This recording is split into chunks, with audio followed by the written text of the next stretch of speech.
Amazing guide on misconceptions. The problem with audio world, you commonly go in the wrong direction. Then a lot of people have to re-educate themselves, like after 5 first years. Especially if you're beginners, it will be crazy valuable video for you, because you're gonna go in the right direction from the very beginning. This YouTube channel is just light entertaining addition to one of the most serious audio production courses. You can attend one class for free with my current students to see exactly how we study. You start the course, you make sure it really works for you, and only then you pay. And you even pay monthly, so in this way I should convince you class by class that it's a top quality education to keep you enrolled in. 99% of students graduate from this course, taking all 9 months. We even have unique horror checking sessions where I open your own project in real time, showing you every wrong move. We even compare your mix to the best sounding songs. In the first pinned comment or in the description, you can find the link to more than 200 reviews of my students and my professional career path. But the best way, just get a free trial class. How to contact me information is on the screen, or in the first pinned comment, or in the description. In audio world there are so many misconceptions, so concentrate, because basically every minute of this video will be very valuable. Now you can see on the screen the most fundamental things what you do in mixing. Our first clause is dynamics. Now let's talk, for example, about compressor. Very important misconception about compressor: apply it just because of some legendary audio engineer applies it. They apply it on a bass. This legendary compressor is applied on a drum bass. You know, this is the way how manufacturers of those audio tools force some ideas on you so you buy their products. In reality, you should never apply compressor just because of somebody did it before you. You should have like very straightforward reason why. Even when you learn compressor, it's commonly explained like in some strange way. When you ask why I should use a compressor, they say to decrease dynamic range. What is dynamic range? Why you really should decrease dynamic range? Give me some specific reasons to do it, you know what I mean? Define the real reason why you apply a compressor. Let's say your mix sounds like a sausage. I don't mean sausage is a musical instrument. It has all these instruments like bass, piano chords, or guitar chords, or synthesizer chords. Sometimes you have something louder, sometimes quieter, sometimes louder. This is like time scale from the left to right. Your vocal also can be sometimes like too loud, and vocal because of that sounds like amateur. Let's say the next syllable just drowns in the mix. So vocals frequencies just like drowning under frequencies of other instruments. And you simply don't hear this vocal clearly. You may apply a compressor because one of things what compressor really does, it evens out vocal notes. So instead of saying, I use a compressor because of that guy did it, or I use a compressor to decrease dynamic range. What are you talking about? You know what I mean? It's all about like my vocal doesn't sound right in the mix. We're gonna even out volume of those little notes of the vocal. So this is how you define the reason why to apply a compressor. But the next misconception is a lot of people claim that every compressor like the same. It's just attack, release, you know, but actually it's totally not. Different compressors have different release curve. It can be concave, convex, even attack curve can be different. Wider soft knee, narrower soft knee. Different compressors even color your sound differently, exaggerating different harmonics, even changing frequency balance of your sounds. It's one of my concepts on my course. I teach them all little nuances, so they not only define some proper tool for very specific situation, but they even know why something doesn't work. Just imagine how cool it is. You apply something, something doesn't work, and you know why exactly it didn't work. Isn't it the most valuable thing ever? Know how your compressor really works. They all different. They have very unique nuances. Every basically plugin or analog compressor just absolutely like every person has different character. So that's why you need to know every nuance. For example, people say 1176 compressor is the most legendary drum compressor. But the problem is attack time of 1176. Sometimes not enough to get enough snap. When you start, they tell you something like LA2A is the most popular vocal compressor. Just apply it and your vocal is perfect. You apply it and your vocal actually is not evened out at all sometimes. A lot of people simply don't know that every LA2A may even have different release time. You know, everybody thinks that LA2A is just one compressor. No, among LA2As there are many different LA2As. Every LA2A basically may sound a bit different. Because of that, one LA2A will be suitable for the song A, but the second LA2A will be suitable for the song B. My previous video on this channel, I will put the link in the first pinned comment. It's called What is the Best Compressor? There are exactly these two examples with LA2A and 1176. Just check it out, the first pinned comment after you finish this video. Instead of forcing people to do something, I just show all possible existing techniques, even my some own invented techniques. I develop their critical thinking, showing even disadvantages of every technique, every tool. I bust different myths, I filter hype of the audio production. I even show how plugin manufacturers sound different from each other, you know, how they emulate the same compressor, let's say, but every compressor anyway sounds different from all those manufacturers. What exactly the difference and all this stuff. All these plugins which you can see right now on the screen seems like the same compressor 1176, but they all sound different. They have all little nuances, very unique nuances. A lot of people don't know them. So one of your tasks actually to know your tool. Instead of applying something and then saying, this guy does this guy does this, but why it doesn't sound, in my case, who knows, you know, how you become a guru of audio. You should understand every little nuance, and then you will be so happy because you will know what to do really and why something doesn't work and how to change it to make it work. The next clause on our list is volume, which is a fader. So let's say I make piano louder, quieter in this mix.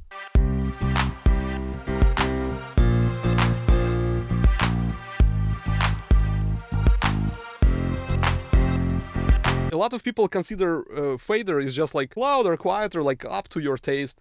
No. One of interesting conceptions of the fader is an equalizer. For example, two mid-frequency sounding instruments. One is like synthesizer, and second one is piano. It's not just like which one will be louder. If you have instrument A louder than the instrument B in, let's say, upper mid-range, the first instrument, which is louder, will be masking an upper mid-range, for example, commonly in charge for clarity of the sound. It means the second instrument will be less clear than the first instrument.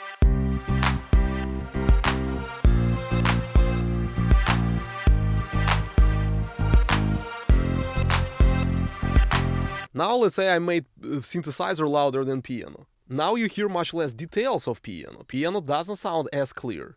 Of course, it's not the worst case in the world because this mix is relatively very transparent. Upper mid-range frequencies of synthesizer becomes louder than upper mid-range frequencies of piano.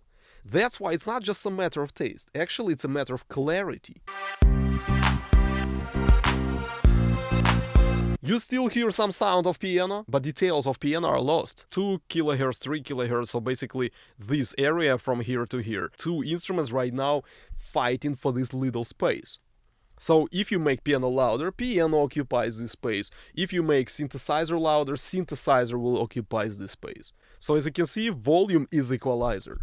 So next clause on our list is equalizer. Nowadays is very popular concept is sweep technique. You're looking for bad sounding frequencies, so you put EQ. While playing an instrument, you move this frequency point from the left to right, and when you hear something bad, you just understand this frequency sounds bad and you just cut this frequency. So eventually a lot of people have equalization looking like this, like cutting all different frequencies which you don't like. Now it would take too much time to explain why this concept is really wrong, but I have very cool video about this. After the video, check it out, the first pinned comment, you will find the link to this video. 90% of audio engineers use sweep technique incorrectly. If you use sweep technique correctly, even in this case, it doesn't mean it's everything you need in equalizer. Because what you really can do with sweep technique, you can only improve the sound of this instrument particularly. But it doesn't mean the whole mix is balanced. Because mixing, even word mixing, means balancing. You didn't balance anything, you just make your instrument, let's say, theoretically sound better. There is the other world of equalizers, is balancing, how you apply equalizer to balance instruments with each other. Also, there is another misconception about equalizers. You just need to decide in what frequencies every instrument will be. Let's say bass in this little area, vocal in this little area, piano in this little area, electric guitar in this little area. Is bullshit, because the problem is a lot of instruments actually have frequencies all over the place. You can see actually this piano takes a lot of different frequencies, not just like 200 Hz or 500 Hz. It has fundamental tones and harmonics, a lot of different frequencies, low frequencies like 100 Hz, mid frequencies like 500 Hz, upper mid-range like 3K, even high frequency information like high frequency harmonics around 10K, 15K. Let's just take area of 500 for this piano. Let me show you how this piano will sound like if you just take 500 Hz for this piano. Let's listen to how it sounds in the mix.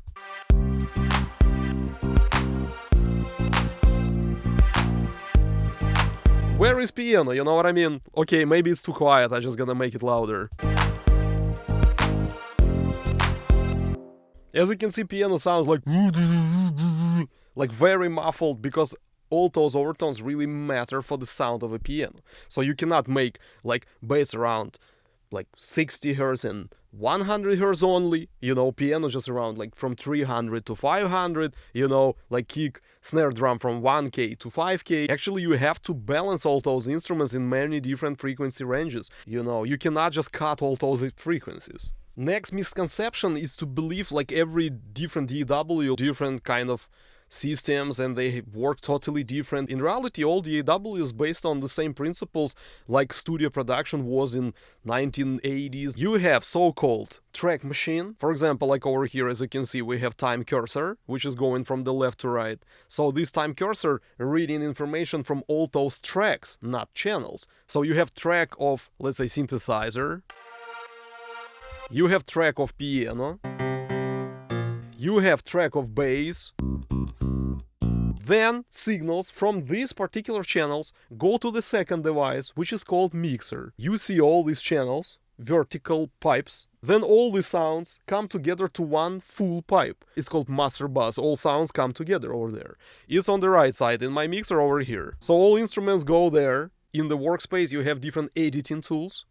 Over here in the mixer, you have different processing tools to process the sound, to improve it, basically.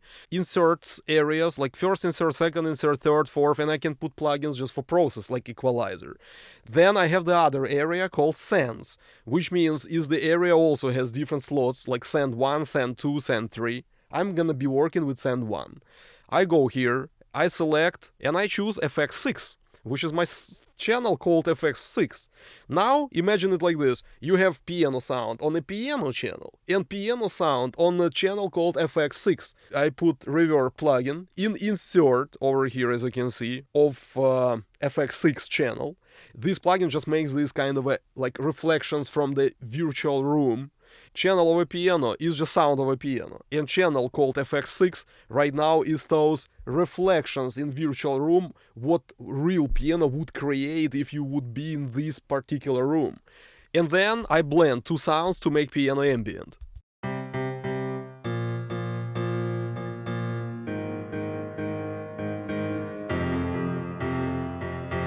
Right? It sounds huge, it sounds ambient, it sounds in a large space. Then you basically have panorama position. Piano can sound on the left, on the right. Mute button means if you mute and press play, piano just simply doesn't sound in the mix. And solo, just to listen to how this instrument sounds alone. And all DAWs exactly the same. They all have absolutely the same concept. They may have different look, they may have some extra functions just for more convenient usage, but actually even functions nowadays almost like identical between many different DAWs. But the core principle is always the same, and anyway your sound comes from ability to process the sound, analyze it, and make it sound better. That's it. For this you just need inserts, plugins, processing, that's it. Next clause on our list is effects. One of serious misconception of reverb is just to create ambience. The problem is, reverb easily can create muddiness, like total mess in a mix. This is the piano without ambient effect.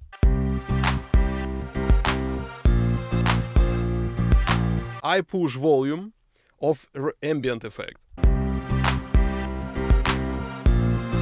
As you can see, it's much more dirty sounding, so we have much more mess in the mix, less clarity, less definition. Reverb effect is nothing else, just like repetitions after your sound. Imagine this is a virtual room where your piano is, and you have the sound, let's say, placed over here. You record it with the microphone. Now you record sound from here to here, and microphone captures the sound. Piano will send signals towards surfaces, let's say like walls and ceiling and floor, from here to here, and this like bounce from the wall, but it will be coming to the sound later on. And then some sounds actually travel around the room much longer than that. It goes here, it bounces here, it bounces here, it bounces to the floor, then it bounces to the ceiling, then bounce and bounce and bounce and bounce, and eventually it comes to the microphone, let's say in 1 second, or in 2 seconds, or in 3 seconds. How it will be looking on the time scale. When a pianist plays a piano, it's just like chord, and let's say this chord happens over here, and waveform of the chord looks like this. And then the next chord, let's say, looks like this. You're gonna have like hundreds of different repetitions of the same piano note, but delayed in time. Those come together as one like cloudy effect, which is like room ambience. So it goes and goes and goes and goes, and it overlaps with the next chord. So when you're gonna listen to the second chord, you're still gonna hear some effect from the first chord, because it will be much longer than the original chord. So the second chord will be sounding unclear, and the problem is, if your second chord doesn't play the same note, you're gonna have a lot of frequencies from the first chord overlapping with frequencies of the second chord, and you're gonna have like total mess during the second chord. And second chord will create its own tail, and this second tail will overlap the third chord, and so on and so on. So that's why when you work with ambience, it's not even sometimes about like creating ambience. It's more like, let's not make it too much, not to create this old mess in the mix. Also, it's just a misconception just to imagine like you need sometimes some ambient effect on some instrument. Very cool concept called layers.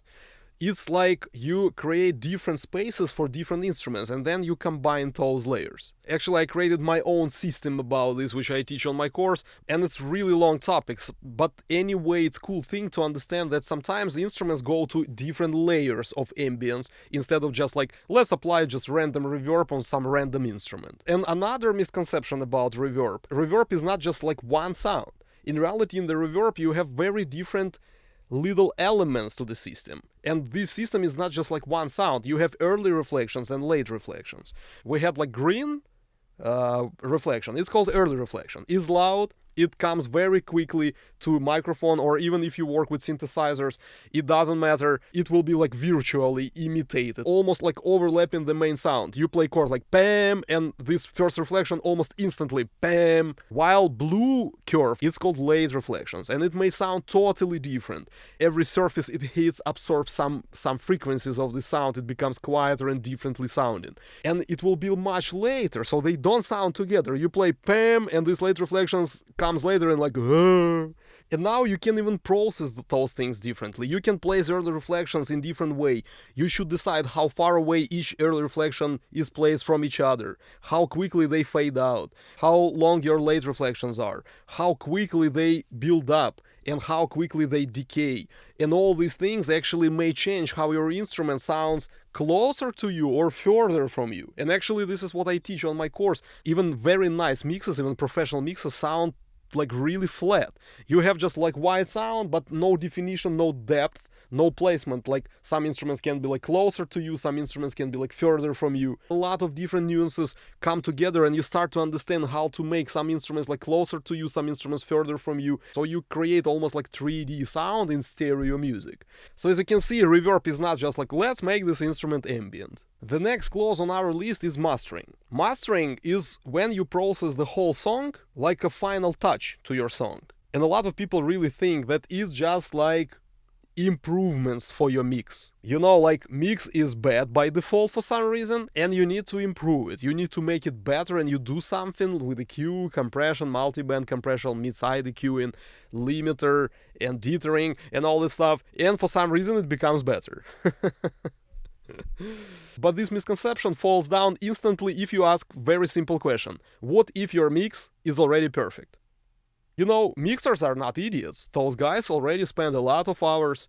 Maybe they're very skillful and they made amazing mix. Why you should improve something over there? Don't you think that some modifications, some extra compression, some extra EQing can actually spoil what they did? You can have warm sound, you cut low mid frequencies and you make it thinner. You have very silky and pleasant sound, you boost upper mid-range and it becomes sharper. You boost lows, it becomes boomier. You compress, all noise goes up. You overcolor sound with compression. It's a long story. I will make this separate video on my channel, so subscribe and hit bell notification, don't forget about this. The main task of mastering is actually something else. Some improvements can be applied for sure, but it's not the main reason why you need mastering. The next clause on our list, how a sound is formed. By a sound, I mean any instrument. For example, frequency analyzer. A lot of people too trusty. They believe in frequency analyzer blindly, believing like it's everything you really have in the sound. Actually, frequency analyzer has a lot of disadvantages. This tool cannot be trusted that much, actually.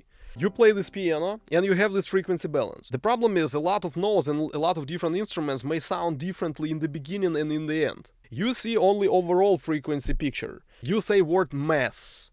You have sound m. It has one frequency balance. Then you have sound vowel.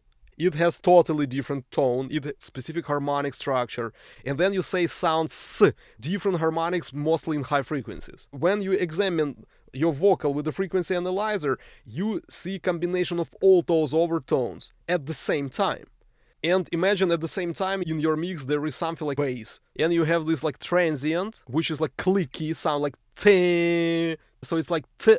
And this sound t in the beginning of a kick or bass, it sounds in one way, it also has different frequencies. Your bass note, let's say, looks like this, fading out, and let's say you have 3 zones of this bass note. Let's say in the beginning, one frequency balance. If you're electric guitarist, you know this principle. Let's say you play distortion. In the very beginning, it's more harmonics, more like bzzz, and then in the end of a chord, it's more like oh. So it's like bzzz. In the end of a chord, it's already the other frequency balance. The same over here, you have different zones. So the way how your vocal combines with this, let's say, bass note is not always like you can imagine just like one frequency balance of a vocal and one frequency balance of a bass. You cannot trust frequency analyzer by 100%. Even Studio Acoustics struggle with this concept.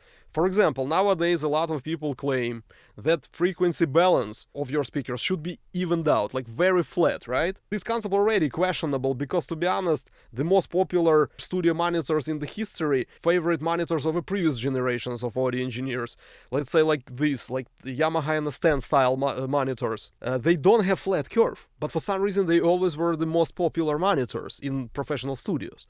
So, but okay, let's say nowadays we believe your frequencies should be very flat. Your room around monitors change how they sound, right? They may claim like monitor is very flat. Then they claim that room makes your monitor not so flat, like fluctuated. And then they say this is our plugin, just apply it on your monitors. Monitors correction software is gonna compensate all these little fluctuations and eventually it's supposed to make your frequency balance like flat. These systems have so many different flaws. Correcting plugins cannot compensate out-of-phase cancellations. So by default, measuring frequency seems like a very good idea. But eventually, when you start to understand more and more and more, you start to understand disadvantages of these concepts like believing in the frequency analyzer. The problem with audio production market, they will create their own theory to convince you to buy their tools. So instead, what I always teach my students to think critically. Only like real physics, real understanding what's really going on, instead of just believing like, oh, there is famous tool. This famous audio engineer suggests to buy this compressor. This famous microphone was used on countless recordings. You know, even the most expensive microphones actually may suck. I have Neumann U87 and you know what, in some mixes on some vocals it's just really awful microphone. And this microphone costs like $3,300. I have U47 microphone, which also can be not always suitable in some circumstances. But they always will force you to believe this is exactly what you need to save your money on and buy it, and if you buy it, like it will be perfect. In reality, everything will be perfect only if you really understands molecules of audio. How a sound is formed in terms of transient and sustain. Transient, which is like spiky, clicky sound in the beginning, and then main tone, like the body of a sound. Instead of like one sound, it sounds like t-o, like to. What if snare drum sounds harsh in the beginning and smooth in the tail? Again, majority of people imagine snare drum just like one sound. So let's say your snare feels like muddy. You cut muddiness, you boost upper mid-range to emphasize clarity of the tail. But the problem is, it will improve your tail, right? Because you fix muddiness of the tail. But it will not be harsh for the tail because tail already sounds smooth and it already sounds muddy. You make it transparent, but the same equalizer will affect your transient of a snare drum. Very bitey, very annoying, like clicky, like it starts to be even brighter, even harsher, even thinner and even more annoying. Understanding this disadvantage of this equalizer for the snare drum, you actually can process Transient and Sustain separately. I have my own concept called AZ independence, so you can check it out. Of course, it's not for beginners. I have 2 videos on this, check it out. So you're welcome to attend one free trial class. If you like this like ugly truth style of teaching and from A to Z, like everything related to audio production, where eventually you will be able to decide what's the best in any situation, because I'm gonna develop critical thinking in your mixing, recording, and mastering skills. Again, I use fair approach, no prepayments. You attend one of my classes with my current group for free, so you're welcome to attend one free trial class. How to contact me information is on the screen, in the first pinned comment, and in the description.